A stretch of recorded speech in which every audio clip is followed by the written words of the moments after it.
Hello.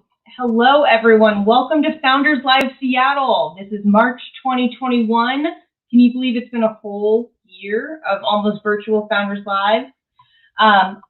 Welcome. I'm really excited to have you all. My name is Amelia Markworth. I'm the city leader for Founders Live Seattle. We have an awesome show for you. We're going to kick off with an AMA Ask Me Anything from entrepreneur, capitalist, venture capitalist, investor Bob Crimmins, and I'm joined today by my good friend Claudius. Hi, Claudius. How are you doing? Hey, Amelia. I'm doing great. Can you believe it's already the anniversary of this whole pandemic? It's crazy. I want to quickly say thank you for really kicking butt with the virtual live streams. This has been amazing. I'm so excited to be back on.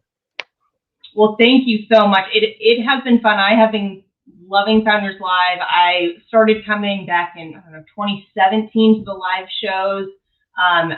Once the pandemic started, Founders Live, the virtual shows were an easy way to tap into the Seattle community. And I just loved it so much. Nick, needed someone to run these shows, and how can I say no to hanging out with awesome people?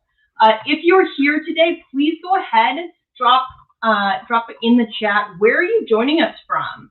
This is going to be a really interactive session, so please go ahead and say what's up. Hi, Brianna. Really good to see you here. Hi, Akshay. I know that you are one of our local founders, so thank you so much for being here. Go ahead, drop this in the chat. Where are you joining from today? Next request for you all, please go ahead and share this YouTube link. Put this on your LinkedIn, take a second, post it to your Facebook, say, hey, I'm tuning in to Founders Live right now. You definitely will get some people thanking you for tuning in. I know that I've invited a lot of people here. Hey, Tawny. Tawny is doing the business plan competition at Seattle University. I'm so excited to have you here. Hey, Adam. Glad to see you here. Hey. So drop where you're from in the chat. Please also go ahead and like this video for us. It helps us out so that the algorithms pick us up and more people get to see the awesomeness that we have going here. Hey, Miguel.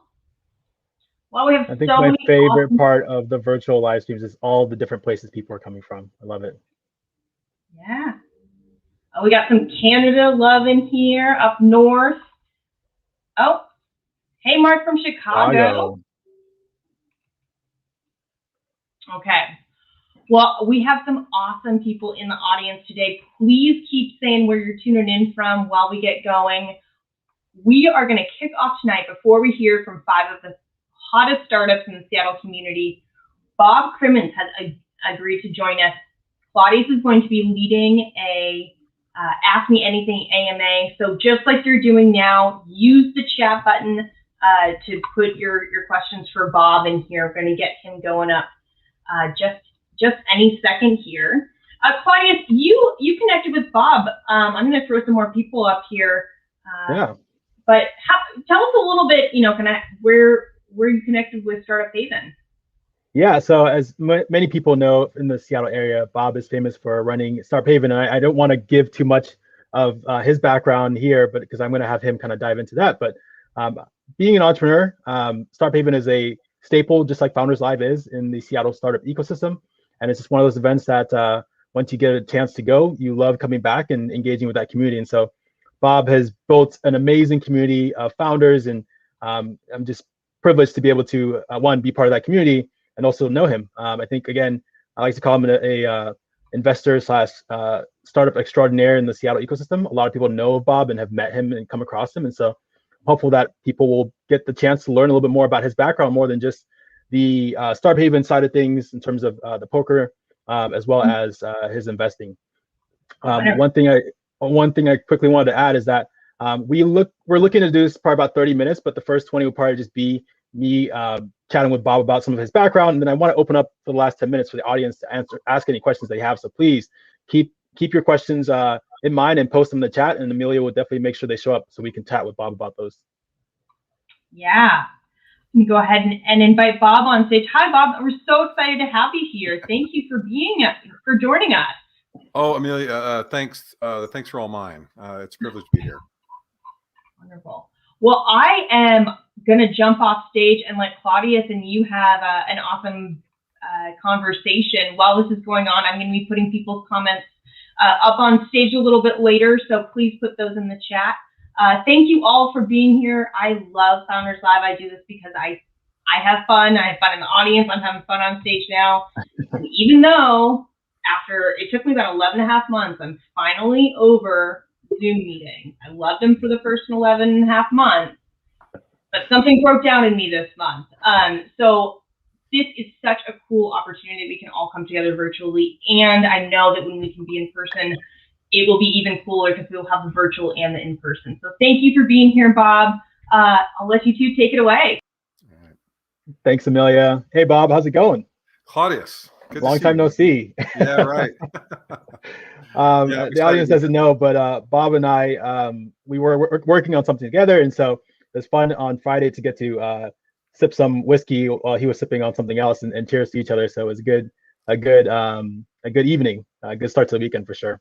But again, Bob, really happy and thankful for taking your time out of your day to kind of chat with our audience here. Founders Live is, again, very gracious to have you, and I think people are going to learn a lot from this conversation. So I would love to start. Obviously, you're pretty well known in the Seattle startup ecosystem, but for our global audience here, we've got people from Chicago, Vancouver, who may not know you. Can you give us a little bit about, give us an overview of who Bob Crimmins is? I would love to hear about your background and just kind of start there. Sure. Well, first I want to say shout out to Nick, Founders Live. What an asset to startup communities all over the place. I've known Nick for a really long time. I knew him before he did this. I knew him while he was doing this, and to see the impact that he's having is it's a real pleasure. I'm grateful to everything he's done. Amen. So yeah, if you do something, I guess for 20 years in a row or so, 20 plus years, people start to notice that you keep being around. So yeah, I've been doing this stuff in Seattle for about 20 years. I'm originally from California. Came up here to go to graduate school, actually in philosophy, of all things. I was a computer science major until I got a job as a software developer, and thought, well, do I really need a college degree in that? And what I found my passion was philosophy, and so I switched my major, got my undergrad as a philosophy major, and then came up here to go to grad school. Meanwhile, always working in technology the entire time. And so when I started in my first company in Seattle, it was 2000. Very troubling time to start a company. It all sounded so good for a while until it didn't.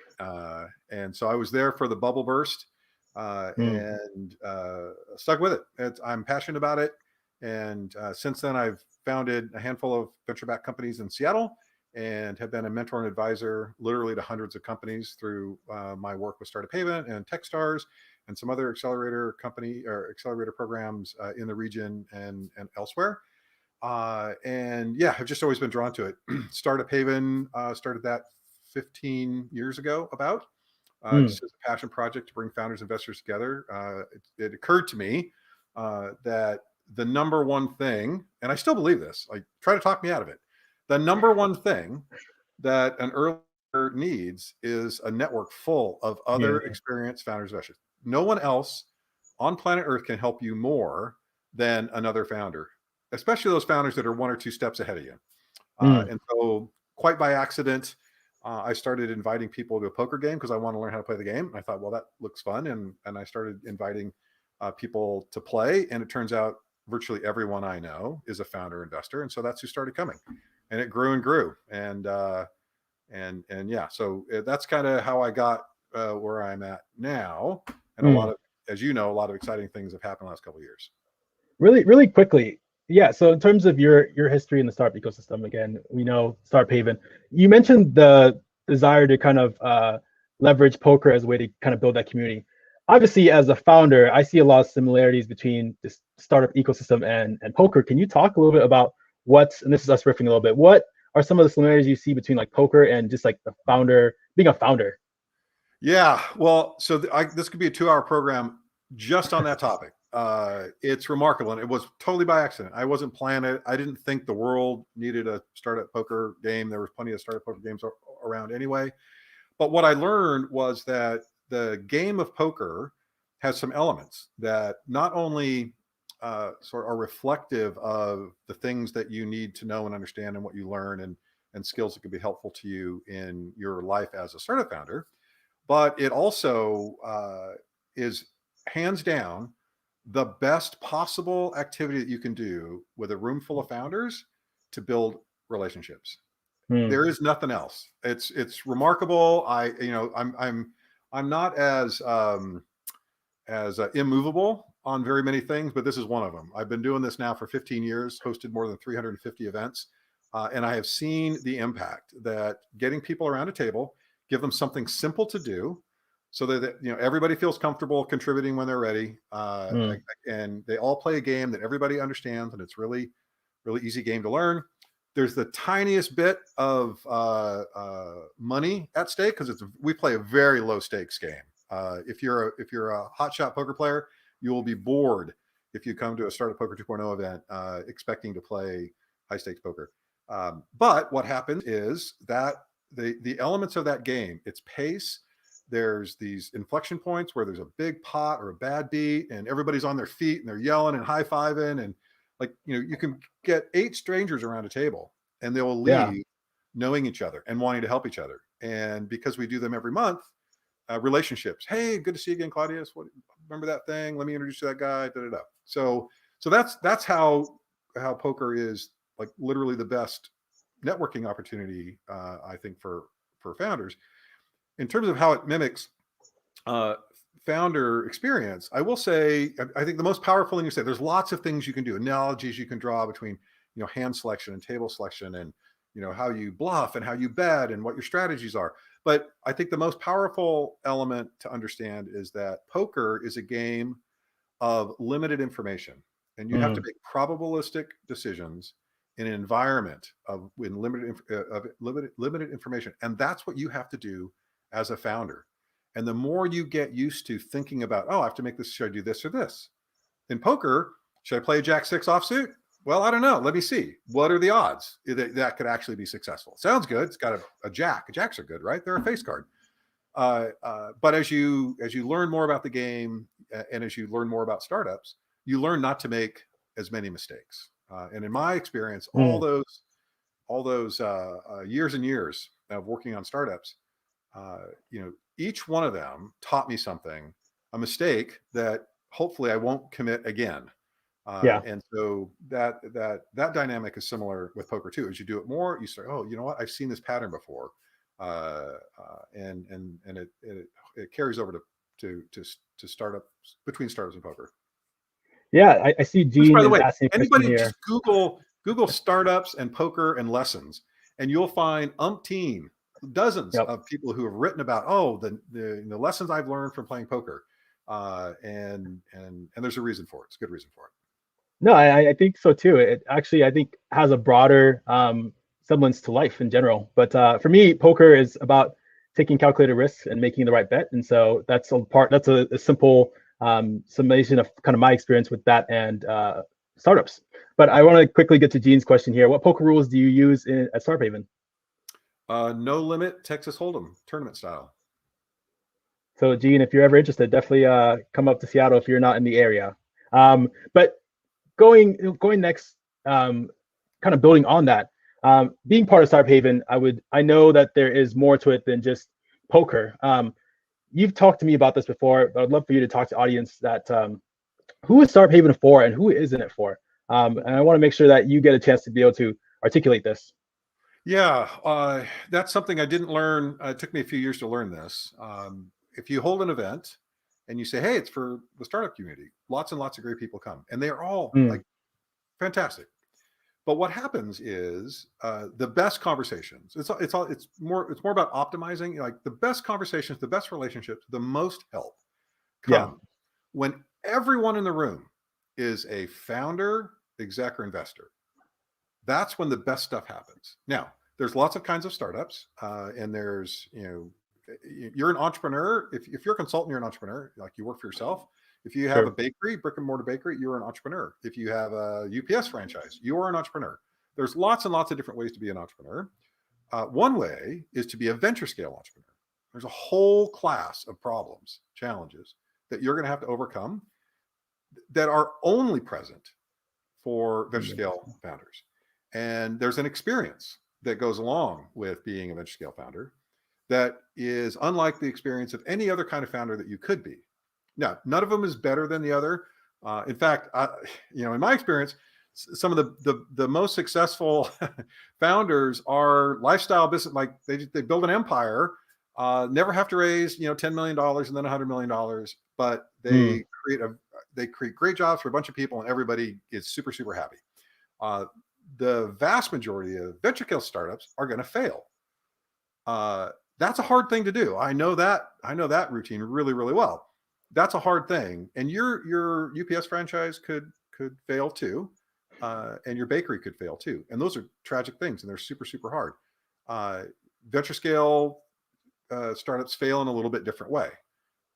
Just the differences are why it's important that when you have the opportunity to build relationships with entrepreneurs, that you're building that relationship with as many venture scale entrepreneurs as you can, because they're the ones who can understand when you have a problem. They'll understand it. They'll either have been there, or at least they'll understand, from being in that ecosystem, what that means, and they can help. So that's why we make sure everybody who joins Startup Haven is a full-time venture scale founder working on a venture scale company. You don't have to be venture scale yet. You don't have to have raised money, but you should be working on the kind of company that is in principle the kind of a company that a venture investor would want to invest in. And then you have to have some elements of traction. So if you're still pre-product, you haven't got a co-founder, you haven't got any investors, no customers, if you're really just starting, it's probably too early. But the good news is we'll be here when you're ready. And so the application process, we try to suss out where you are in your journey to make sure that you can get the most out of Startup Haven. And honestly, in the early years, there were people who would come and they were not ready, I'll just say. And there would be amazing experienced founders in the room who they talked to. And the feedback I got was, I can't introduce that guy to this other person, because they're not ready to take that advice. They can't act on it. They don't have a product yet. They're part-time. And so in order to really be able to take help, you have to be in a position where you can embrace it and run full speed with it. And similarly, in order to give help, you also need to have a little bit of experience to help others. So that's why we have an application process. Everybody gets vetted, and it's the hardest part of the whole thing, is telling really cool people working on really cool stuff. Oh, not quite a good fit yet, right? But we'll be here when you're ready. And again, building on top of that, Startup Haven does some great community building, but now you guys also have an accelerator and a fund, right? Can you give the audience a little bit more insight on that? What are some of the requirements for the accelerator? Tell us about the benefits of that program. How do people apply? So the story started as a poker game, and then it was kind of a dinner, and if you didn't play poker, play dinner, and we did that for years and years, and then everybody wanted to connect with each other in different ways. So we created these asks and offers, and now we're trying to help startups with recruiting and a couple of other things that we were all trying to do in person before. Now they're all virtual. One of the things in 2019, I had a thesis about what is the most reliable, helpful thing for an early stage founder to know about and to use while they're building their company. And it came down to this principle of cogency. And over years and years and years, I've been practicing, if you will, helping founders think about their company in a cogent way. Tell a cogent story. You say you want to go somewhere. Okay, good. I'm not going to tell you that's the wrong place to go. Just tell me how you're going to get there, and convince Bob, me. I'm going to ask you to define cogency, because that's something we've talked about before. Thank you for calling me on that. Think rational, right? Think compelling, right? So that people who understand what you're doing, smart, experienced people who know what you're going to try to do, would agree with you that is the next thing that you should try to achieve, that next milestone, that next strategic milestone, and that you can actually get there. Stretch goals are nonsense. Like, oh, we're going to try to get 1 million customers. Like, why? Like, can you get there? If you can't get there, don't tell me that's what you want to get to. Just reality-based entrepreneurship. Can you get there or not? And if you can't get there, you're doing yourself a disservice to try to get there and to tell everybody around you that you're going to try to get there. So what we try to do in the Accelerator is help founders figure out what is that one right thing 4 to 6 months out. If it's more than 6 months, like so much is going to change. 6 months is a long time in an early stage startup. 4 months, if it's less than 4 months, it's unlikely to be strategic. Like it might be a 90-day plan. Like, yeah, go execute, have your goals and, achieve things and, KPIs and the rest of it. That's all good stuff. But if it's strategic, if it's truly that one thing that should be your North Star, that you and your team get up every morning and say, this is what we're going to do. This is what we're going to use to filter all of the noise, all those shiny objects that are dangling around, all those opportunities that you simply must go after. And, time is your enemy. Yeah. And if you're not focused, you're going to lose time. And when you lose time, there's a stink that gets on the fish after a while, right? And it gets harder and harder and harder. The more time it takes you to achieve that next right milestone. And every single startup, no matter where you are, has a next right strategic milestone. Yeah. Figuring that out and then figuring out how to get there, that's the way that you make progress in a startup. That's how you reduce your risk the most.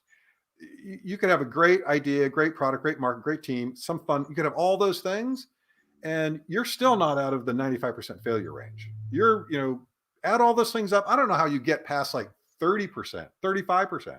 And there's nothing else you can do. You can we're going to hire a great team. Okay, good. Give yourself a few percentage points, extra. But the one thing you can do to really move the needle for your probability is to know precisely where you need to go next and be able to tell a cogent story, a rational, compelling story that other people would understand. You can defend it to other smart founders, investors. This is how we're going to get there. That's what the Accelerator does. We call it the groundwork methodology. And that's what the Accelerator helps you do. Now, you have to be full-time. You have to be a venture scale. You have to have some elements of traction. We want to see early commercialization. We don't want to just see an MVP, prototypes.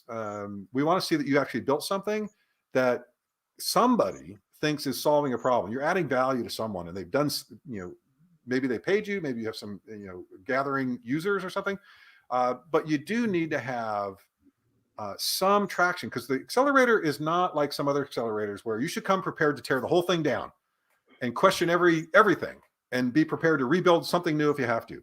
We try to find companies that we think are already at a place where they're not anywhere near product market fit, but now it's time to figure out, can they grow? How would they grow if they were going to grow? And that's where finding that right next milestone and figuring out a cogent story, a plan, if you will, about how to get there. And we use math and spreadsheets, and we challenge. There's no screwing around. You gotta actually defend in a compelling way what you think you're going to do next. Gotcha. Really quickly, I want to remind the audience, hey, if you got questions, please drop it in the chat. We want to make sure we get these questions to Bob. Bob, it looks like we're going to be coming down on time here too. So, we have one from Luis. Hey, Luis. Bob, do you personally invest in other non-brokerage things than startups? For example, art. NFTs are becoming huge, so maybe you're dipping into those. Well, so here's the thing: when you start a fund, your whole life you have LPs who you have said, "I'm going to devote my life to this." So no. Now that said, I'm very, very intrigued by NFTs. And I've been talking to some startups lately about NFTs. Nascent, really interesting. Haven't found something yet that I've connected with that deeply. But yeah, venture scale startups only for investment. And I think NFTs are really, really interesting. They're going to be super interesting in the coming years for sure. Okay. Jason asks, what's the most unexpected thing that's happened to you as a founder? Well, I can't talk about that in public. And probably the most. You came into $1 billion. Is that what you're telling me? The most interesting stories would require a bottle of scotch and a couple of glasses too. There you go, Jason. You got your answer. Yeah. Startups. Bye, Bob. One of the privileges, and I sincerely appreciate my role as a mentor and advisor and as an organizer of Startup Haven. I've had the sincere pleasure to meet and talk with and try to help literally hundreds of startups, and Yeah. the conversations that I'm privy to, the situations that I've been a sounding board for or tried to help someone navigate. Founders always have unexpected stuff. It's like, which hour do you want me to tell you about the unexpected stuff that happened? You get kicked in the gut every other day. I mean, stuff happens. It's a roller coaster.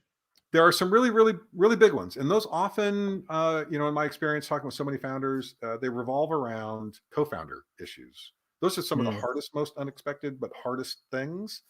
And yeah, that's what you're signing up for. And that's partly what makes venture scale entrepreneurship so hard. Bob, really quickly, Brianna asked, what's your biggest red flag for a startup? Pitching you. Yeah, hand waving. Like, I got a pitch from a founder the other day, and this founder had already planned out the Series A, the Series B, and the Series C by month and year.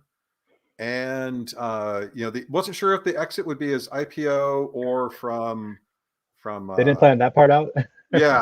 From acquisition, but it was going to be in 3 years. So get on. And aggressive. That sort of like just trying to tell a big fat story without telling a cogent story. I love vision. I want head in the clouds and feet firmly on the ground. Like, look, this is big, and this is what could go right. These are all like, this is what we're trying to do. By the way, here's where we're going to be next month, right? And here's how we're going to get there.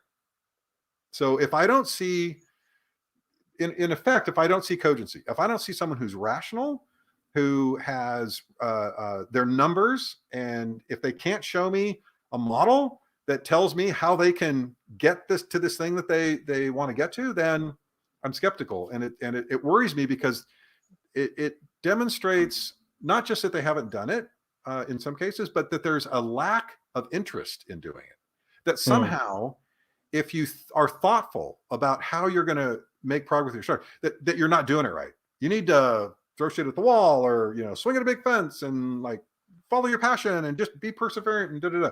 Like, yeah, all those things are necessary and utterly insufficient. So I want to see someone who has a somewhat rational approach to thinking about how they're going to build a company. Ideas are easy. Telling fluffy stories is easy. Execution is hard, and execution without some notion of where you need to be, how you're going to spend your very limited resources and even more limited time, that's a big danger. That's a red signal for me. Yeah, to me, the word of the day definitely is cogency. And I want to take a quick moment to plug Sarah's book recommendation there, Dare to Lead by Bernays, is a really good one. Bob, as we're closing out here, where can people find more about you and Startup Haven? Where can people find more about the Accelerator and maybe even the fund? Yeah, well, so startuphaven.com, there's a link in the top to the Accelerator, learn all about it. We encourage people, if you go through the application process, if you can get through there, you will know by the time you get to the end whether or not this is probably a good fit for you. The kinds of things that we're trying to ask you about are things that we're looking for signals on. Do you think about your business in a rational, cogent way?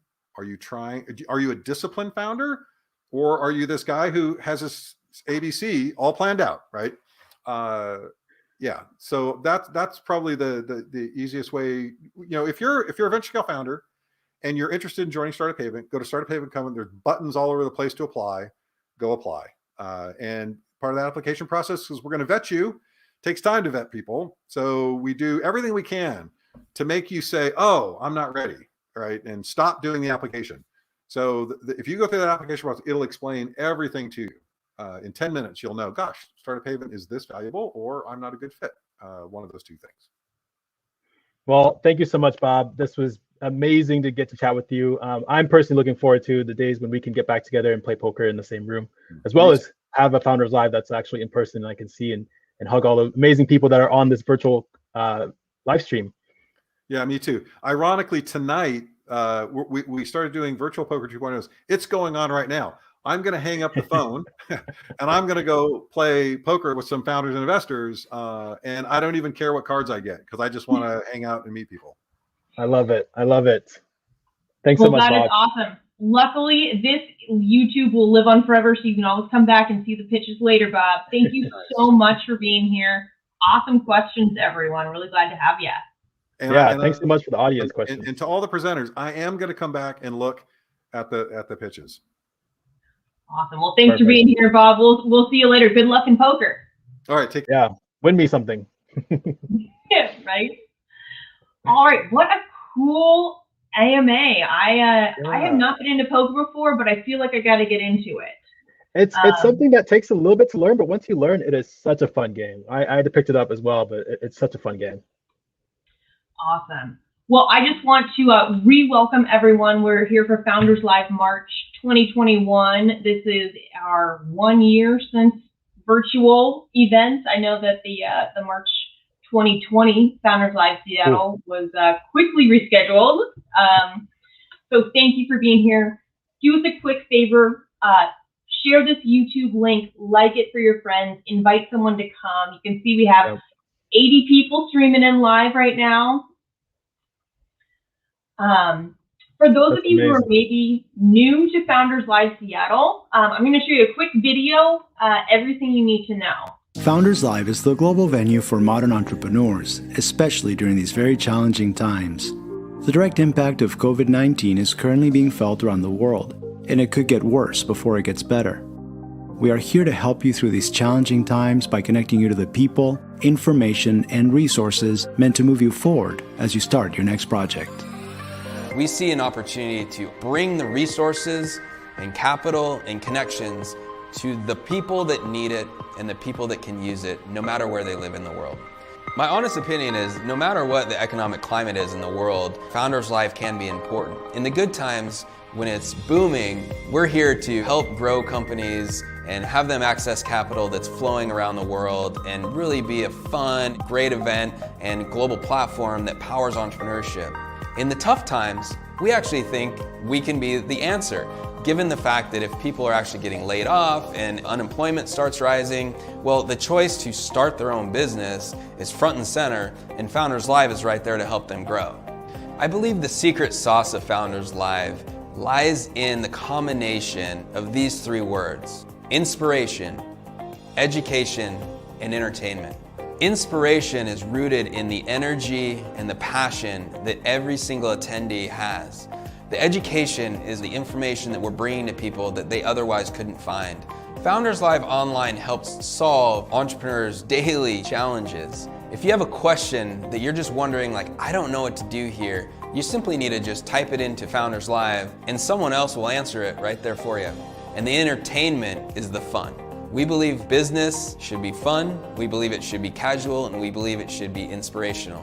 Founders Live is the perfect place for you to connect with other entrepreneurs and to be inspired.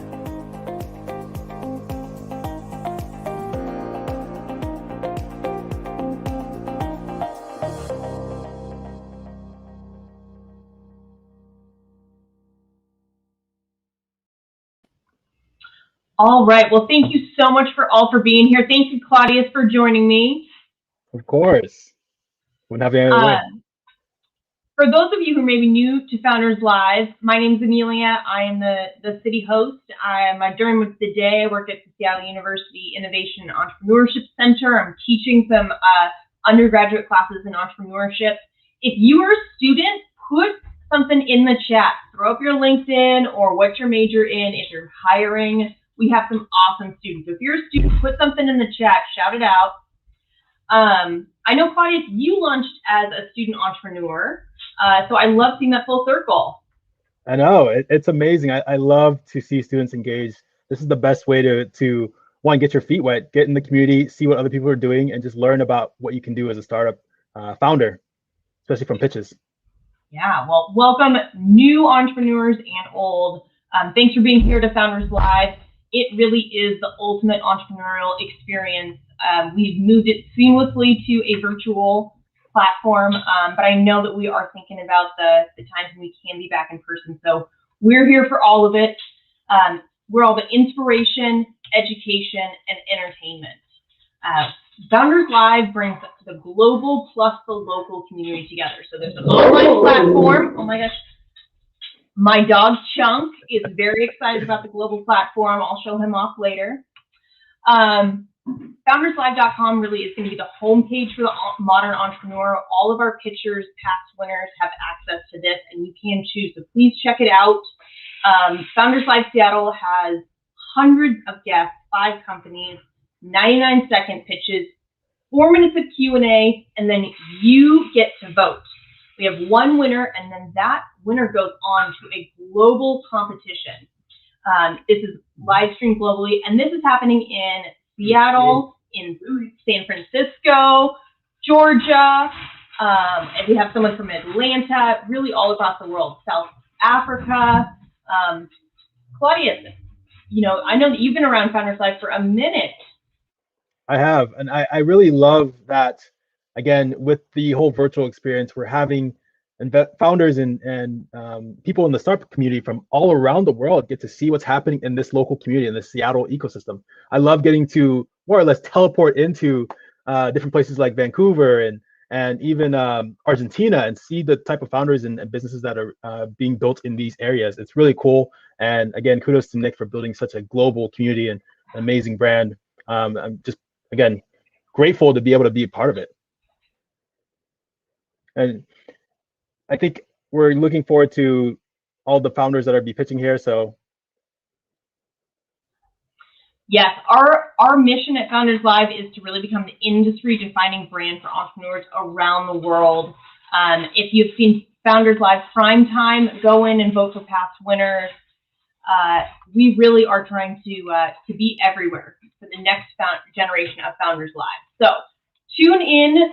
We just had our 30 minutes of opening entertainment. We're going to have our startup pitch competition, and then we're going to head over to our happy hour. It says 30+ minutes because last month we went till midnight, and I think the month before 11:30. So I got to call it at midnight. I have meetings tomorrow morning, but please tune in. I got to say, you know, Clubhouse is cool, but this after party is, I'm biased, but it's the coolest party that I've been to recently. plus one by far. Happy hours. Gotta be there. So, tune in, performance, competition, networking. Founders Live Seattle is here for everyone. What started in Seattle has grown to over 60 global cities. Seattle was the very first spot for Founders Live, and it now is quickly expanding around the world. It's in 60+ cities, and if you are in another city that doesn't have a Founders Live, reach out to me, reach out to Claudius, connect with Nick. Expand.founderslive.com. Make sure that you're tuned in and ready to go for your city to get your entrepreneurs on the global stage. Founders Live is based on 4 core values. This is one of the reasons that I love this community. First thing, respect authenticity. We include everyone. Everyone has an equal opportunity to be successful. Founders Live Seattle, I gotta say, you know, history is the best predictor of future. So far, we've had the ladies taking the wins for Founders Live Seattle. You know, overwhelmingly, we are a diverse group. Our second value is gather around the campfire. We're all storytellers. Find your campfire and entertain. Third, open the door for others. Do nice things for other people without expecting anything in return. I think that this is such a Seattle culture ecosystem thing, and I just love opening the door for others. Finally, no name tags. Obviously, you know, we all have my name's at the bottom, but really just don't be awkward. Have fun. Be yourself. You know, we're not here to put on the name tag and say, hey, I'm Amelia, I'm pitching. No, we're having a good time. We're plugging in. So one last thing, please go through, share this link out on Facebook, on Twitter, on Instagram, on LinkedIn. Make sure that everyone is tuning in because we're about to see our top 5 pitchers for the month. But really quickly before we do that, we are going to do a huge shout out to the people that make Founders Live possible. This is a community-driven event. We are so lucky to have our awesome sponsors here.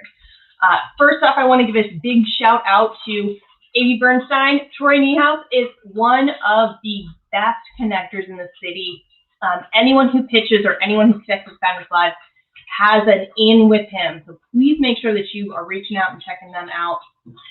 Also, Washington Technology Industry Association, Nick Ellingson, if you guys have not synced up with him, he is one of the best connections in the city. He is currently cursing Xfinity because he has an internet outage, so he couldn't be here. But if you know about WTI, what's your favorite thing about them? WTIA is so well connected. I call them the plug in Seattle when it comes to startups. New was fortunate enough to be part of the WTIA inaugural founders cohort, and they've gotten us connected to so many different resources and opportunities. So if you haven't connected with Nick, you're doing yourself this service. Please connect with him. He and their organization is there to, one, advance your startup, but also just make sure that you guys are well taken care of. Yeah, huge shout out to WTIA. And then, of course, now CFO. These are our finance people who are actually fun. Hey, Bill, how are you doing? What's up, Bill? Hey, I'm doing great. Thank you for having me. Absolutely. Tell us about Now CFO. Yeah, it's interesting. You just talked about WTIA, and we were part of that cohort and presented on accounting and finance. But Now CFO, we also sponsored Startup Haven for about a year and a half pre-COVID. So you could definitely get the feel for the startup community and what a great group of people it is around here. And yeah, I've enjoyed my time with all these people. And of course, Now CFO, we've been a sponsor of Founders Live going on 4 years now. And really what we provide is all levels of operational accounting. If you need bookkeeping, we can do that for you. If you need a CFO to come in and provide some high-level support, maybe you need to build out your financial models or your forecasts and projections and all that kind of stuff. Basically, anything on the accounting and finance side, we can provide. No minimum amounts, no long-term commitments. It's whatever the founder needs. We're here to help them out. Love it. Awesome. Well, thank you for being here, Bill. I know I've sent a couple happy founders your way, so thanks for plugging in, and we'll hope to see you in the after party. If people have questions, where should they reach out to you at?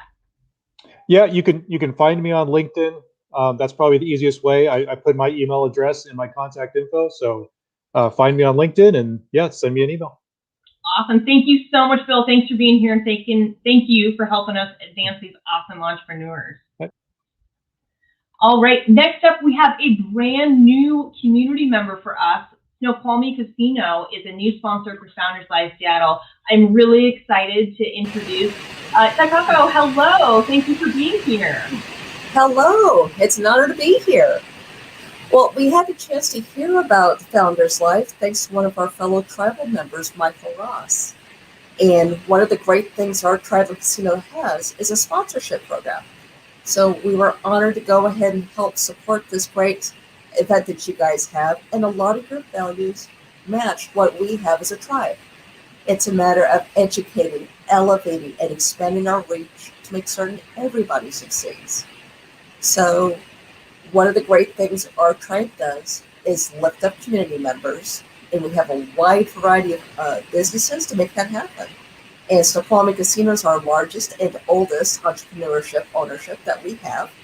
So if you're looking for some fun, you want to try your hand at poker, or I'm going to tell you right now, we've got the only Seahawk-themed blackjack table. So if you really want to get your game on, come on over, kick back, relax. We got fine dining, excellent beverages, and now that we're going into phase 3, hopefully get some shows back on the road.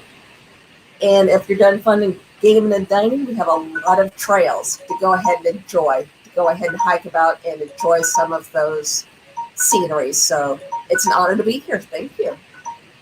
Wonderful. Thank you for joining us, Takako. We're so excited to be able to partner with Snoqualmie Casino. I am looking forward to some sort of, year-end blowout weekend Founders Live Seattle. Yes, So, that would be amazing. I'm so excited for this. we're getting excited. And a quick shout out to Michael Ross for making the connection. Michael Ross is the boss. Jeremy knows he really is. So thank you for being a part of the Founders Live community, Takako. We're so excited to have you. All right, we will hopefully see you in person soon. Certainly. See you soon. All right, bye. Okay. Finally, one of my other favorite venues in Seattle is the Collective. If you guys aren't familiar with the Collective, they're down in South Lake Union. They have a partnership with the Columbia Tower Club. You all are invited to get a free day pass there. They have a whole group of Peloton bikes. It is one of the coolest places. They have remained open almost entirely through the whole pandemic, and they have an amazing deal right now. If you join, you can get a dual membership at Columbia Tower Club and the Collective. Wow. It comes with parking. It's amazing. You get parking at the Columbia Tower Club included. Not a better deal in town. So we're really excited to be partnered with the Collective, and hopefully one of our in-person events will be there soon as well. Finally, we got to give a shout out to our cloud credit sponsors, AWS. All presenters here, whether they win or not, we're all winners, but everyone gets $5,000 in AWS credit, and the winner gets $10,000 AWS credit. In addition, we're friends with everyone. Google Cloud for Startups, all of our startups programs get $3,000, and then there's up to $100,000 in opportunities to grow to many more cloud credits. I know that everyone is hungry for those cloud credits. Storage is getting expensive, guys. The cloud is getting expensive. Whew. You need those credits, that's for sure. But you know what is not expensive for our founders? Melissa Reeves of Story Fruition. Melissa, I gotta pull you on stage. Love it. One of the biggest values, obviously, Founders Live Seattle, you get your name out, you get to win, you get to go to the global stage, but you get 2 personal sessions with Melissa. Now, I'm totally biased. Melissa is one of my favorite people in the world. But Melissa, tell us about what you do for Founders Live and for entrepreneurs. Oh my God, you guys are amazing, and it's so good to be here tonight. I get to help them with their 99-second pitches, and it's a challenge. It's like a little game. I mean, you have 99 seconds, which is 1 minute 39 seconds, and you get to show us how you're going to change the world. And it's not just the narrative, the story that we want to show you so that you can understand what they're trying to do, because that's all they have time for, is that you should be shaking your head, understanding it, and then your questions will start to come up from there. But their decks are a part of that story.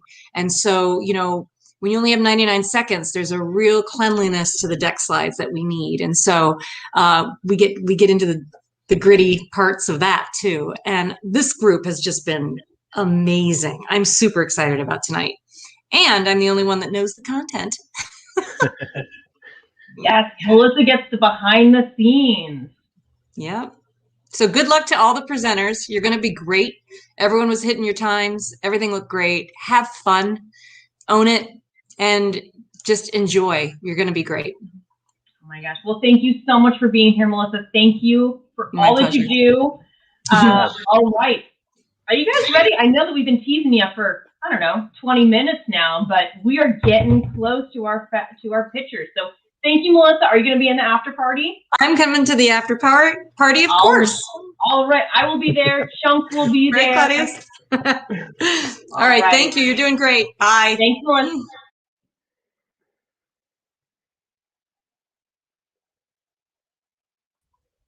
We are almost there. We are getting ready. Please, one last share of the YouTube link.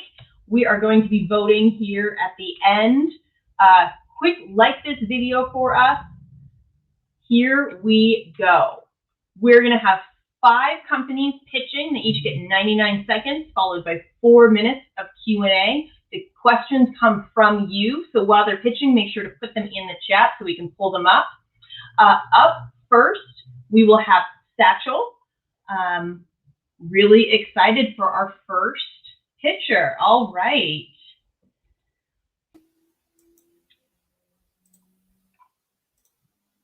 Okay, Cody, I'm going to bring you on stage here. Go ahead. And hi. Thank you. You're up first. Good job going first. I'm going to hit play when you start talking, and I will jump back in at 99 seconds and cut you off. Go ahead. Thank you. So we've all had days like this, At the register, you scramble to find the right loyalty card, physical or digital. So you type your number into that dirty keypad just to realize, oh shoot, I'm supposed to use my wife's number at the store. Or you go to the gym, oh, another card. And when you're there, you peck away at a cardio equipment screen, trying to remember a password so you can log your workout or stream some media. Heading home, and it's another card. And when you get there, you scroll through a bunch of text, trying to find a temporary PIN number so you can get a package out of a locker. There's simply too many methods for account access. And this poor user experience is especially troublesome for loyalty programs because a small increase in loyalty has a huge impact on the bottom line. But over half of these accounts go unused, and a third of customers report avoiding enrolling in the first place to avoid the clutter. So Satchl has a simpler way. With Satchl, you simply open and scan a single token with participating vendors. So there's no searching, scrolling, or passwords. Additionally, our method would allow users to scan to enroll into those programs, further eliminating those barriers. So it's no surprise that when we surveyed 400 college students, over 2/3 said that they would use those programs more if they had a product like Satchl. So Satchl will be free to users, and we will charge vendors per scan. And we're excited to announce that we are launching Satchl this month to support our first vendor, the Yummy Box, which is a smart food locker. And we're in discussions to bring Satchl to Blend Card, which provides a loyalty program for hundreds of merchants around Iowa. But we do need more partners. So vote for Satchl and let us know where you'd like to use it. And show vendors you'd rather just open and scan.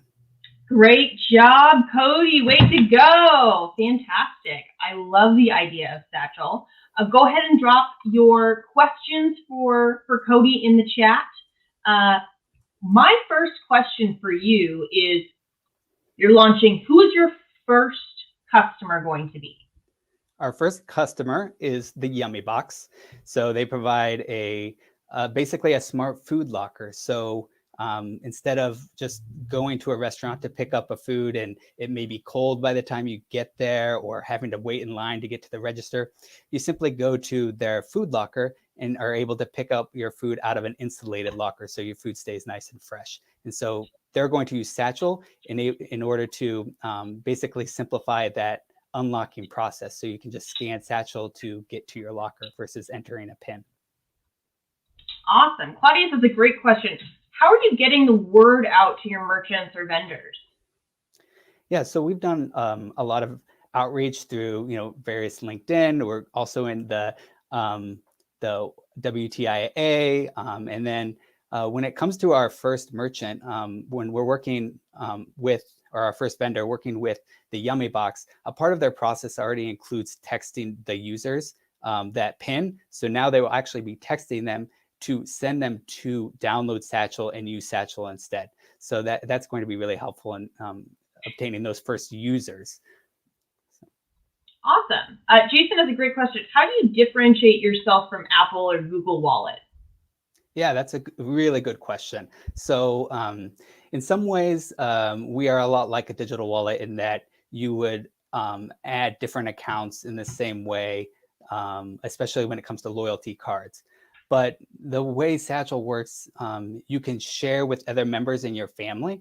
And so when I would add a particular vendor to my account, everybody else who's using the same Satchl account as me would also get that same access. But we would all have different tokens. So we can mix and match access. And there's some other things because of our process that the vendor actually has to reach out to Satchl to find out who does that token belong to, that when we send that information back, we can provide more information about that specific user that can provide a customized experience. So let's say you were trying to use Satchl to log into, let's say, HBO. If you're a parent, you probably want full access. But if you gave your maybe your teen access to that to a token, when they tried to sign into HBO, they would maybe only get content rated PG-13 and below. Awesome. Kimberly asks, will this include things like individual apps too?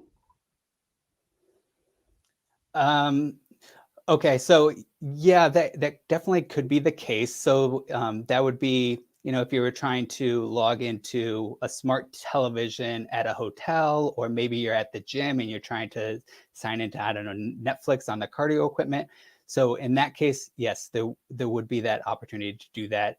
Technically, you could also do it like logging into somebody else's phone with your phone or their tablet. That definitely you could do that using the same process. Interesting. So what's your cost to the vendors? So right now, for our early vendors, we are waiving all of the setup or maintenance fees that we would normally have and just charging the vendors a few cents per API call. We're essentially doing that to eliminating as many barriers we can to adoption. Okay, we have time for one last question. I'm going to give it to Bob. Would you absorb other loyalty programs that already exist or be a competitor with them? Yeah, so we see it as a way of supporting those programs. So we do not provide a loyalty program. We actually want to help people sign up for them and use them more easily. And there's other things we can do because we know the exact person who's scanning it versus a regular digital wallet, that we can actually use a push notification to update that user on their point status, or that they have a reward waiting for them that a current digital wallet wouldn't be able to do. All right, well, great. Thank you so much, Cody. Good job. That's all the questions we have time for. I know that there's a bunch more in the chat. Hopefully stick around for the after party. People can ask you more questions, but whew, great job. Thank you. It's great to go first. Yeah. All right. Well, up next we have Janie from Sensol. Really excited to hear all about them. Janie, you can go ahead and get your screen share started here, and we will take it away. Thank you. It's an early, dark, rainy morning. Emily, a high school senior, leaves her house in a hurry to get to school. She turns next to a construction site, not noticing 7-year-old Maggie on her pink bike starting across the crosswalk. The collision is fatal. Lives and families are changed forever, and they didn't have to be. Pedestrian fatalities on crosswalks are preventable. During the duration of this very event, 2 pedestrians will have been killed and dozens hospitalized in the U.S. Sensol Systems is redefining what a crosswalk is. We are changing the industry. We offer a unique hardware product that automatically spotlights pedestrians, showing their exact location. Our crosswalk offers the best real-time data collection used for pedestrian management. The crosswalk will be able to communicate with smart devices and autonomous vehicles in the future. We are 15% more effective than our competitors. It takes only 2 days to install and costs $35,000. Pedestrian collisions are such a problem that the U.S. spends over $6 billion annually to treat roads and crossings. We have a wonderful team of engineers and designers, all with personal collision stories and years of thinking of creative solutions. We have bootstrapped $150,000 to date. We are patent pending. We have 6 pilot sites ready to launch this year and next. We've been featured in GeekWire, and we won first place in the Regional Entrepreneurship Organization competition. We are asking for partnerships and investment. Let your every step be illuminated, and thank you. Thank you. Great work, Janie. This is such a cool product. My first question for you is, what's your launch market? Where are you rolling this out first? Yes, so it's a little bit of a complicated question. So to be applied to the general roads and municipalities, you have to be federally approved, and that's a 2 to 3 year process. So in the meantime, we are reaching out to educational campuses and commercial campuses, and our pilot sites are a combination of universities, high schools, community centers, and hospitals. Great. So who is your very, very first customer? Our very first customer is a high school down in Burien. Awesome. That's incredible. Remember, drop your questions in the chat for Janie. I know that there's some positive comments coming up for you. Janie, what is what's your MTBF for each unit in cars per day? Jean's coming in with the hard questions. So that depends. The Cars per day can vary. We can handle quite a bit. We are still in testing, so to really answer that question, I would have to wait until June when we have our demo out. All right. Well, that's it. We will wait for that. Janie, why is your team the right one to make this happen? So we have a team of very innovative thinkers. We all come from very different backgrounds, and my background is in landscape architecture, actually. So each of us comes to this problem and solution from different angles, and a lot of passion. It takes a lot of work. There's a lot of ropes to climb through or hoops to climb through, and there's a lot of tenacity and grit needed to continue because the industry is not your typical. So our team is willing to put in that time. They do have the experience and they have the passion and drive. Awesome. How is this better or different than just like the flashing crosswalk signs? So it's better because it not only has the flashing aspects, so the aspect of like the RRFB or rapid flashing beacons, that's on the ground. So it also has that, but it shows the exact location of a pedestrian with its radius of illumination. So if a car is coming around the corner, they can see where the pedestrian is, whereas a lot of the flashing crosswalk signs, if they're just on the side of the road, they say that the pedestrian might be there, was there, is there, but you don't know where the pedestrian is. And same with hawk signals or signs that are overhanging the crosswalk as well. You don't know where the pedestrian is. Interesting. One of the questions that I'm sure will be on your mind is, what's the interaction with autonomous vehicles like for this? Are they programmed to see this? So that's something that we will still be working on and will be a future feature. We are hoping that it would be something similar to the crosswalk would be able to communicate to cell phones or to autonomous vehicles. And it would basically alert the driver or the person with a cell phone that there is a pedestrian in the crosswalk before the car reaches the crosswalk. Because part of the problem is your reaction time might be too slow, but if you knew that there was a pedestrian 300 feet before even seeing them, you would slow down or miss the collision. Interesting. This is probably our last question, but what's your IP situation? Anything defensible? Is the US or is the UW, my alma mater, going to steal all of your equity? We own our own intellectual property. We are patent pending, and UW does not have ownership, nor does anybody else. Fantastic. Well, I'm really excited to see this product roll out. Thank you so much, Janie. Great work. I will let you go. Fantastic job. Will we see you in the after party to answer the rest of the questions?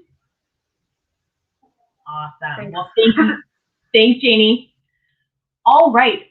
We're going to take a quick just breath here. You may have noticed Nick Hughes, the founder of Founders Live Global, Founders Live Seattle, is not here. He is on the road right now, working on making Seattle, New York, Atlanta, Portland, Kuala Lumpur, everywhere in the world accessible to our community. So we're going to hear a quick message from Nick. Hey everyone, just want to say hi. Nick here. Missing you all tonight. Not going to be able to be a part of this event, but my heart's with Seattle. My heart's there, and so excited to see the great things coming out of Seattle. Amelia, you're doing a great job, and everyone, just keep this up. Keep sharing this out. Let's keep growing Seattle.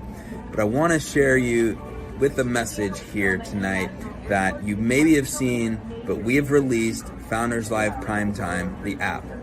You will see now, if you go to primetime.founderslive.com, all the winners from all of our events are in there. And the way we structured it is that each quarter we have essentially a contest of all the winners from that quarter go in, and they now are competing on a higher level to qualify for Founders Live Primetime events that happen later in the year, at the end of the year.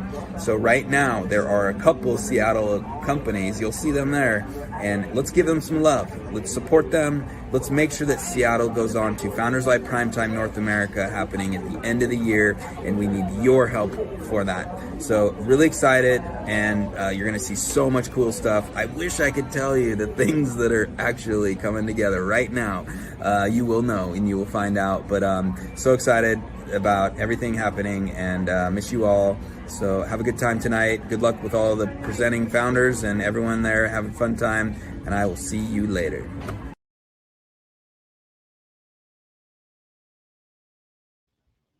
Awesome. So good to hear from Nick. I know that he is excited about tuning in today. He may jump into the after party later. Quick reminder, we're about halfway through the voting. Next up is Project Untaboo, but they actually are having a quick tech problem. So luckily, as entrepreneurs, we're always adaptable. Next up is going to be Ponder with Graham Sadin. For those of you maybe just tuning in, this is how we're going to vote. Scan the QR code with your phone camera. Don't vote yet. We still have 3 more companies to hear from. The heads up, this is how it's going to work. Also, make sure to drop your questions in the chat for our founders. Really excited to hear from all of them here. So next up, we are going to have Graham from Ponder.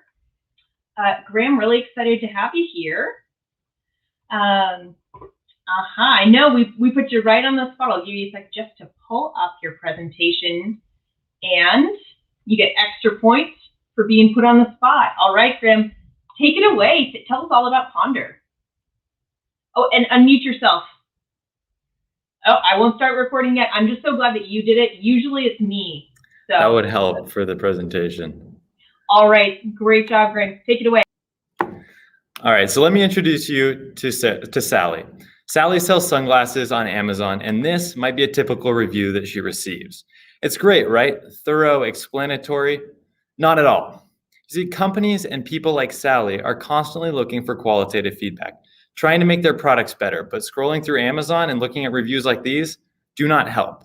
Now, Sally could turn to a focus group to get her qualitative feedback, but those cost between $4,000 and $12,000 on average. They're a pain to organize, they're time consuming, and the results can be subpar even with all that effort. Not with Ponder. You see, all Sally's got to do is come to our site and tell us the exact demographic she wants to test her product with, as well as the questions that she wants answered. Then it's hands off. We take her products and send them out to our review gurus. Those are users signed up on our site to be compensated for their honest feedback. They test out a product for a few days and then come out and give us the exact answers to all the questions that Sally has. Then they walk away with a free product. Now, this right here is what Sally's going to receive. It's both a report of the reviews that review gurus give out, as well as an analysis of what her Amazon reviews are saying. Using a program that is able to scrape data, we can analyze and visualize consumer sentiment on a block of text to tell us likes, dislikes, favorite features, and so much more, all of which is combined into this report that Sally's receiving. Oh, I guess my lights are turning off. So that we're able to give Sally how to improve her products and improve her sales.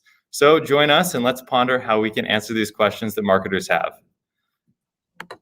Great job. Thank you so much, Graham. That was fantastic. Way to roll with it.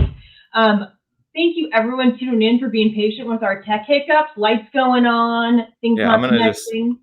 I'm gonna stand up, move them around. Oh, you're good. That was great, Graham. We're sitting in a classroom right now, so that's what's going on. Hey, free space. Gotta get the hustle in. Okay, so Graham, can you tell us what is your biggest threat for launching this? Yeah, so right now, I think our biggest threat is just execution. So we've got a lot of ideas that we want to bring together, and we've got a really good vision of where we want to go. And now it's just about making sure that we make it work. So going to companies and really communicating with them and getting to a point where we have a product that addresses the needs that they have. And so a lot of what we've been doing is having those conversations with companies and saying, what are you really looking for in feedback that you're getting from consumers, and how can we make your life easier? Great. Allison's asking, how do you select the paid users to test your products? Yeah, so that's a great question. Thank you, Allison.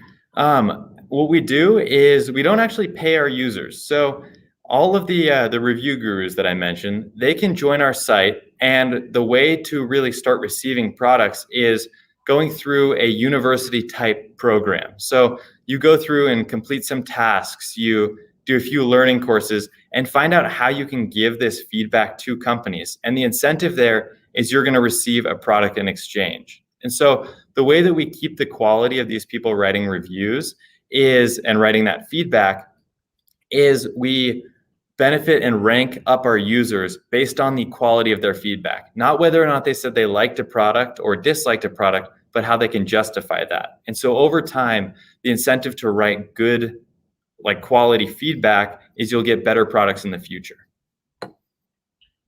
Great. So what's your go-to-market strategy for this? Yeah, great question. So our go-to-market strategy right now is that analysis scrape report that I mentioned is we're going to products that are on Amazon and we're just getting data for them. We're giving them a service and then we're sharing that report to the company. So we're showing them what their consumers are talking about, how they approach their product, what features or specific categories in that product their consumers are liking. And when we give it to those companies, we're just hoping that we're giving them value. And if we give them value, then we'll bring them on for a free trial or to further use our services. And we believe that our product is of value enough to draw that consumer in. Great. We have time for one last question. How are you different from other companies in the space, and how are you improving on your competitors' offerings? Yeah, sure. So I think the biggest thing that we're improving on is showing this data to the world. So we're able to get to this specific demographic and give companies really good feedback on their products that they need. But what a lot of these companies lack is that second step where you as a consumer looking on Amazon or looking on eBay want to buy a product and you want to know more about that product. We have this depth of knowledge that we can trust that is going to be posted to our site, as well as this feedback that we're getting to companies. And so our theory here is that if we can attract consumers onto our site and say, hey, we've got this data that we can show you, then at the same time, we can attract companies because they want to follow eyes to our site. Awesome. Well, thank you so much. Great job. Thank you. Way to roll with it, Graham. All right. Couldn't have any more technical difficulties, so thank you. It always happens to someone. I'm just always glad when it's not me. All right. Next up, we are going to hear from Project Untaboo. Really excited to have awesome contributors for these social impact projects. We're going to bring up Rachel Kim to tell us about the project that she's working on. Fantastic. Okay, Rachel, please take it away. Meet Sasha. She's a 27-year-old creative and values smart decisions regarding social impact, and her health, even down to her period. So when she goes down to the store every month, she's overwhelmed by the giant wall of cardboard and plastic and wonders, is any of this good for me? She's also curious to see if there's better alternatives for her own body and her lifestyle. So she goes home, chats with some friends, and spends hours online, struggling to compare and trust the different sites, feeling like it's comparing apples to oranges. Enter Project Untaboo, a trusted marketplace and community for individuals with periods to make smart choices. Sasha first uses our personalization quiz for key recommendations and can compare these products based upon her values, can read social impact companies in the marketplace, and even get some lifestyle, health tips, and hear about other stories in the community. Now, she uses period underwear at night and tampons with sugarcane applicators during the day. She feels empowered and can't wait to tell her friends. She knows that her money is supporting social impact companies while making good choices for herself and the planet.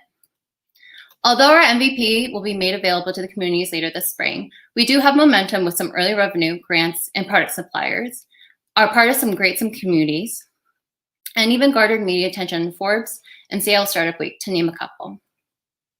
Our focus is talent and advisory to evolve the period care industry, accelerating the empowerment of every individual's lifestyle, regardless of how they identify, and on their own terms. If you're interested in partnering or in our pitch deck as we're fundraising later this spring, follow us on My Untaboo or check out our email there. Great job, Rachel. Fantastic, fantastic idea. Great pitch. My first question is, where do I go to buy this? Do I have to go to a store? Do I go online? How do I get it? Yeah, we're an online marketplace. So the MVP will be launching next month, and we'll be doing it in a few, I would say, select communities that we're partnerships with. But in terms of the public consumption, it'll be later on this year. I would say towards the end of early fall. Awesome.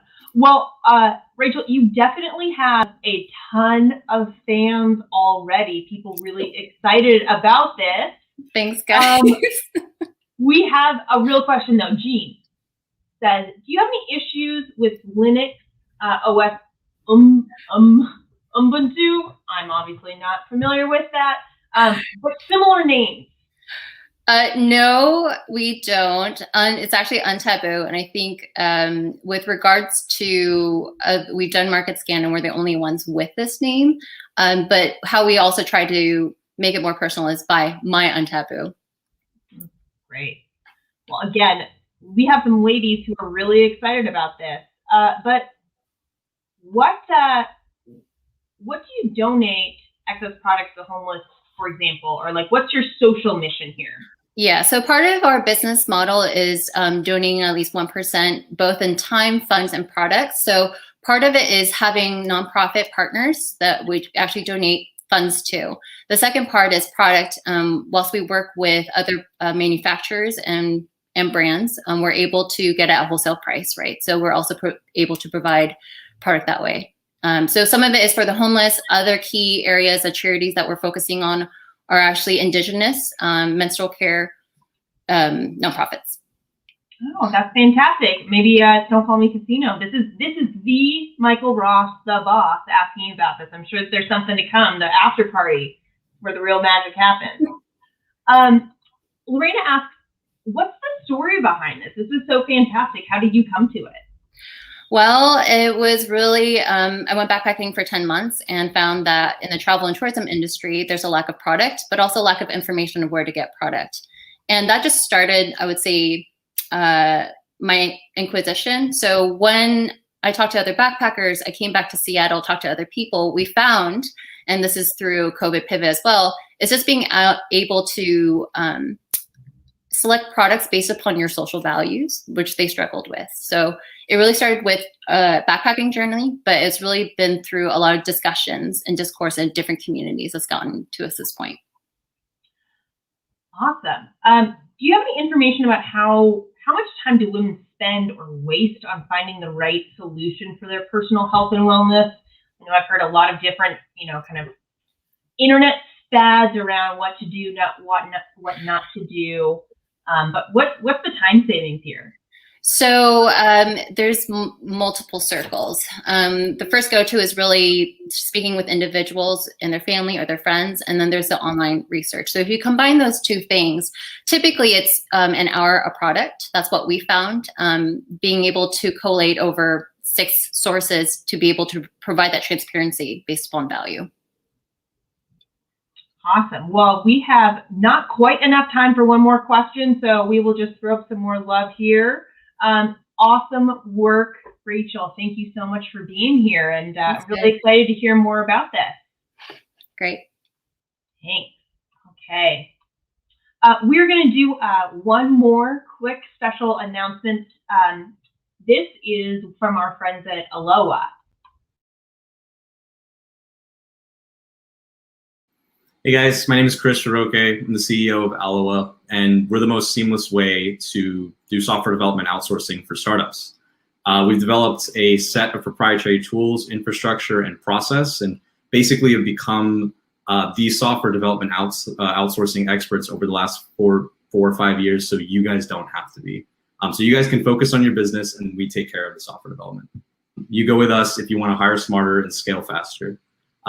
We basically built out the best tools, infrastructure, and process to make the most seamless experience and de-risk the software outsourcing experience.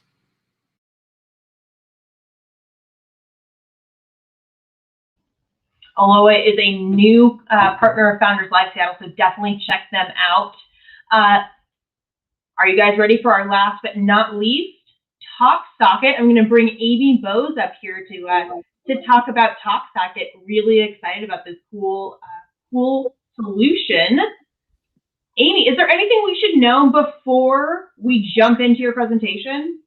Yes. I'm going to give everyone a little heads up before I get started on the presentation. Maybe this is a good time to mute your at-home Alexa device.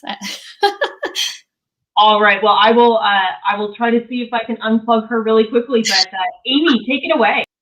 Perfect. TalkSocket is the first mobile accessory on the market that attaches to your phone for a seamless hands-free experience using your favorite voice assistant everywhere you go, even when your phone is locked. Most of us have grown to love voice assistant technology because it enables us to multitask by speaking directly to our smart speaker devices. Alexa, turn off the lights. Alexa, add bananas to my cart. The problem is their lack of mobility because they are mostly anchored at home and can't go with you when you leave. But here's the good news. TalkSocket is your answer. The TalkSocket is a small hardware mobile accessory that allows users to take their favorite smart speaker device with them. Imagine going out for a jog or a bike ride and taking your Amazon Echo with you. You're miles down the road and say, Alexa, close my garage door. Alexa, order me a latte. The TalkSocket is a small battery-operated system with a Bluetooth transmitter that receives your Alexa wake word command to grant your request instantly. Hands-free, it's really that easy. Our team could not be more excited about our momentum. TalkSocket pre-sales were ranked in the top 10% of all Kickstarter campaigns.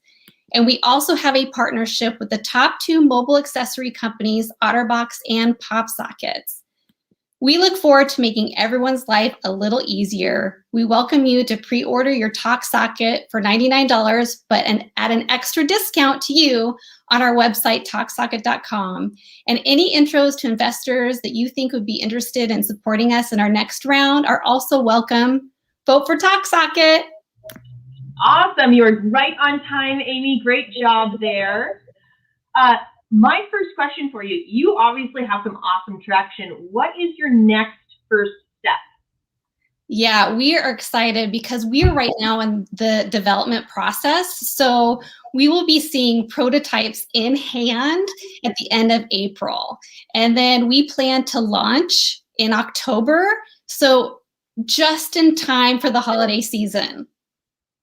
Oh, that's great. You can give all of your friends and family the TalkSocket as a gift. They'll love you for it. Awesome. So, but Amy, how is this really different than just saying, hey Siri or hey Google or whatever other automated thing you have? Yeah, I think if you're like me, a lot of times when I am talking to Siri, I have to repeat myself over and over again. And it's well known that the Amazon Alexa and Google Assistant are one of the top voice assistant technologies out there. And in fact, Amazon owns the smart speaker demographic. I mean, they completely own the market there. So what we want to do is we want to be able to take your favorite voice assistant with you wherever you go. And one thing I didn't mention is that you'll be able to choose your favorite voice assistant through TalkSocket. So you'll be able to choose if you want to connect to Alexa or Google Assistant. And we're going to continue to add more and more voice assistant technologies to our device as we go on. Interesting. So how is this powered? Do I have to charge it separately? Can I lose it? No, yeah, it is. It has a USB charger to it. And the nice thing about the TalkSocket is it has up to a 5-day battery life. So even if for some reason your phone dies, you can still find your phone because that TalkSocket on the back of your phone is still intact. So yes, and that's how one of the original ways our founder thought of the TalkSocket, because he left his cell phone in a cab at one point and he thought there's got to be a way for me to be able to find my cell phone afterwards. Yeah. We have time for just about one more question. We have a couple people asking, like, really, what is the difference in just using the Alexa app on your phone? Right. we're really the conduit to your Alexa app, but we're hands-free. So where a lot of times if you are on your phone, you're going to have to click in and use your fingers to do that. But since we're hands-free, it's just like taking your Echo device with you, and utilizing that through the TalkSocket. We're that direct link, so to speak. Awesome. Well, great job, Amy. Way to go, laugh. I know that everyone else had to relax for a second, but we're going to have about 5 minutes of voting, and then we will bring you back. So great job, Amy. Thank you so much for being here. Excited to learn more.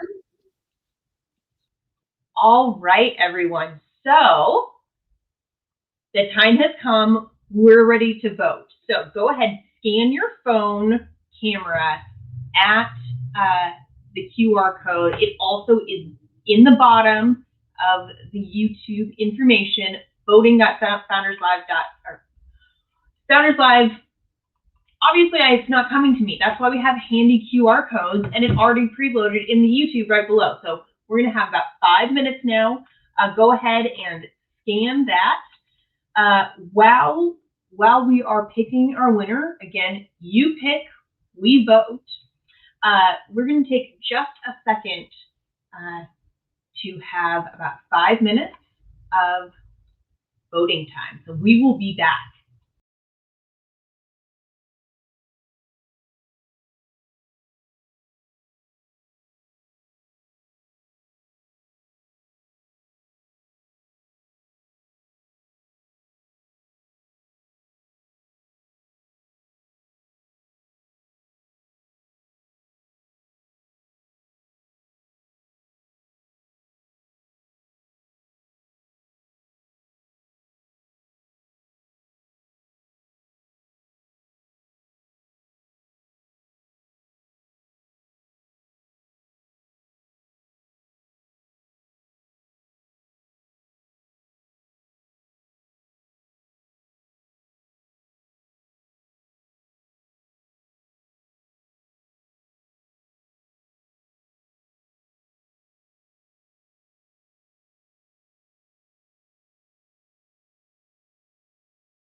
Okay, the votes are rolling in. It's looking close, but I think we have a clear winner almost ready to be announced. Are we ready? Our winner today is Ponder. Congratulations, Graham. Way to go. Thank you very much. So excited to have you. Fantastic job. I'll try to keep my lights on this time. So thank you very much for having us. That was great work, great pitch. Is your mom watching right now? Can we all wave to I think the we can Graham's mom? shout out mom for this. No, that's fantastic. Graham, what's next with Ponder? What's your next step? So right now we're currently working on building out our platform and developing it. So we have 4 people on our team right now. We're actually looking for somebody in the Seattle area or just somebody who would be excited to potentially do front-end development. So you could always shoot me an email if you're interested. And we're looking to get into an incubator or some sort of accelerator over the summer. If anybody has any recommendation, we're really just looking for mentorship and advice as we get it going. Awesome. Well, I know there's a bunch of people in the audience really excited to help you. You know, we are a supportive community where we give shout outs. Fantastic work to Ponder. All right. Well, I know that we're going to see you in the after party right after this. Right. So congratulations, Graham. I'm going Thank you. to pull you off. You can take half a second to catch your breath and then meet us over in the after virtual networking. All right. Thank you very much. Great work there. What a fantastic group of people. I am so impressed by the group of entrepreneurs that we have here. Thank you so much to everyone. Again, Founders Live Seattle, thank you all for tuning in. I am so honored to be able to spend my time with all of you and these incredible entrepreneurs and amplifiers. Again, please take a second to go ahead, like this video so people can find it in the future. Share it out. Third Thursday, every Founders Live Seattle, we will be here. Thank you, everyone. Really quick, we will now be jumping over to the after party. We are trying out a brand new networking mixer. So the link is right below the video right now. Check it out. I'm going to stop the stream and jump over there. We will see you there. Bring your favorite idea that you have heard about this week, and we'll be jumping into that. Fantastic job to everyone. Thank you for being a part of Founders Live. What a fantastic evening. We'll see you next month.